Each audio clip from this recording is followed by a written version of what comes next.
Hola Alfredo, ¿qué tal? ¿Cómo andamos?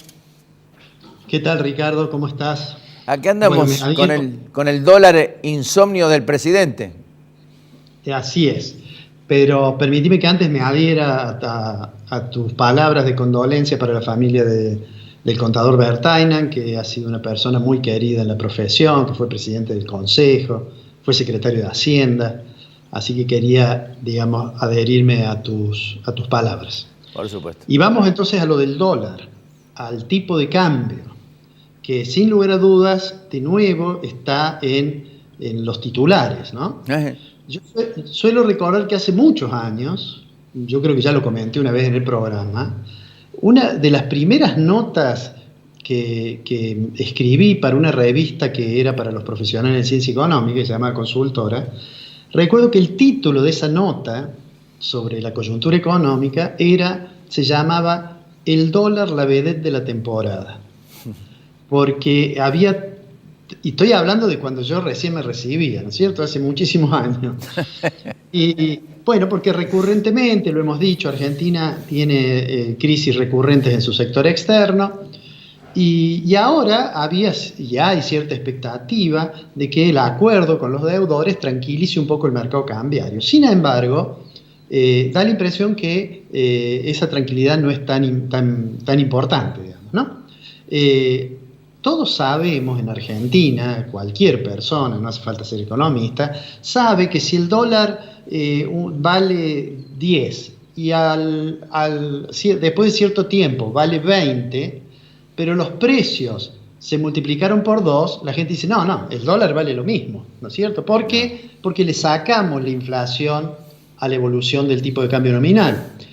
Eso se llama tipo de cambio real, es decir, sacándole el efecto de la inflación. Cuando uno además quiere compararlo con otra moneda, además de sacarle la inflación, digamos, al precio en pesos, hay que sacarle la inflación a la otra moneda. Claro. Y entonces se llama tipo de cambio bilateral cuando yo comparo la moneda argentina con la moneda de Estados Unidos y saco las dos inflaciones. Ahora, para el tipo de cambio que parece ser muy importante para el comercio exterior sería un tipo de cambio que es promedio de lo que ocurre con distintas economías con las que principalmente comerciamos, es decir, con el dólar de los Estados Unidos, con el yuan chino, con el euro de la Unión Europea, con la moneda brasilera, en fin. Eso, cuando se hace ese análisis, se le saca el impacto de la inflación a las monedas y se compara su evolución, eso es lo que llamamos tipo de cambio multilateral real, ¿no? Ajá. Eso que ves ahí en pantalla, que ha puesto el director, es el tipo de cambio real, multilateral, que expresado en un número índice, es decir, haciendo que el 17 de diciembre de 2015, Sí. recordarás que allí fue cuando se unificó el mercado cambiario, así Sí. había asumido hacía poquitos días Macri. Bueno, si uno mira eso, hace igual a 100 el tipo de cambio del 17 de diciembre del 2015, Sí. bueno, ahí está sobre la parte izquierda, Sí. está cuánto era antes de que estallara la convertibilidad, ¿eh? El dólar se había hecho muy barato y el tipo de cambio multilateral real era 69, es decir que teníamos 31 puntos de atraso cambiario, digamos, ¿no? Bueno, ahí hubo un salto grande, ese pico que se ve ahí, y después se mantuvo un tipo de cambio muy alto durante el periodo del presidente Kirchner, y a medida que nos vamos viniendo hacia el presente, vemos cómo se fue deteriorando, sobre todo en el último periodo del gobierno de la presidenta Fernández de Kirchner. Allí vemos que al 17 de diciembre lo hacemos igual a 100, pero que está por debajo de lo anterior, ¿no? Ahora, de allí en adelante, el gobierno de Macri tuvo un periodo en el cual el tipo de cambio se atrasaba y después se recuperó. Las corridas cambiarias del año 2018-2019 son esos piquitos que vemos allí. Sí. Y finalmente, cuando entregó el gobierno, digamos en diciembre del 2019, el tipo de cambio estaba un poco más alto de como lo había recibido, es 124, Sí. con relación al 100 que habíamos fijado a comienzos del periodo, ¿no es cierto? 124. Entonces, si hoy miramos, el dato que está allí es el del 10 de agosto, Sí. el tipo de cambio es 119. ¿Qué quiere decir? Que está 19 puntos por encima de lo que estaba cuando asumió Macri, Sí. pero está un poquito abajo de lo que estaba cuando asumió Fernández. Entonces, hoy hay gente que dice, el tipo de cambio está bien, hay otros que dicen está atrasado. En realidad tienen un poco de razón cada uno. Si uno compara contra el momento de la unificación cambiaria, digamos, el tipo de cambio está bien. Está 19 puntos por encima. Ahora, si uno compara con el inicio de la gestión del presidente Fernández, el tipo de cambio está un poquito más bajo.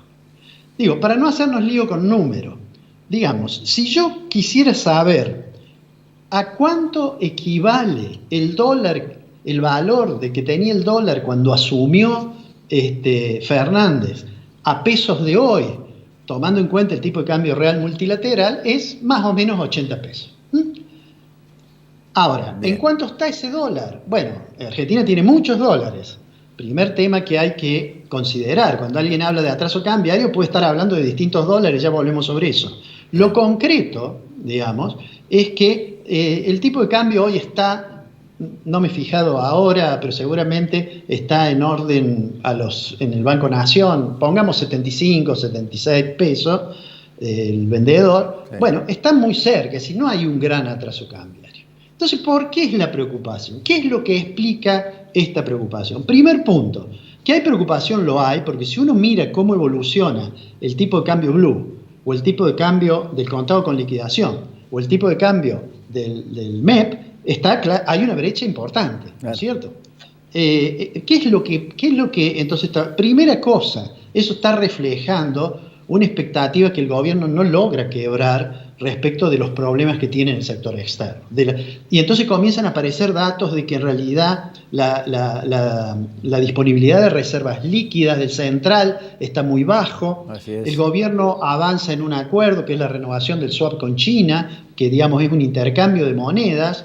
El swap, de todos modos, si lo quisiéramos utilizar digamos como una moneda convertible, tendrían que quizás transformarlo a dólar, pero está claro que allí hay una preocupación.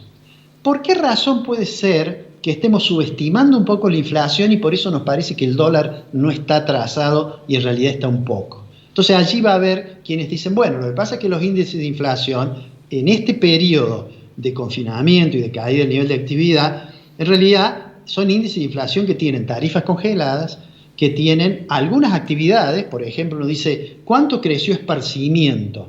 Y uno va a ver en el índice del consumidor, por ejemplo. Si ahí entra el esparcimiento en cines, bueno, no hay cines. De manera tal que hay precios que probablemente se estén escapando. Pero a lo que quiero ir básicamente es a lo siguiente.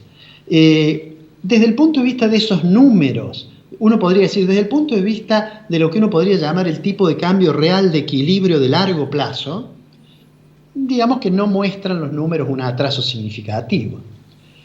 Ahora, en realidad, te lo voy a decir en alguna medida con una humorada.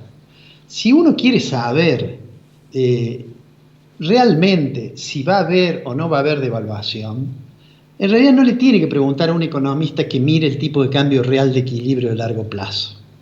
En realidad le tendría que preguntar a un mozo, Ricardo.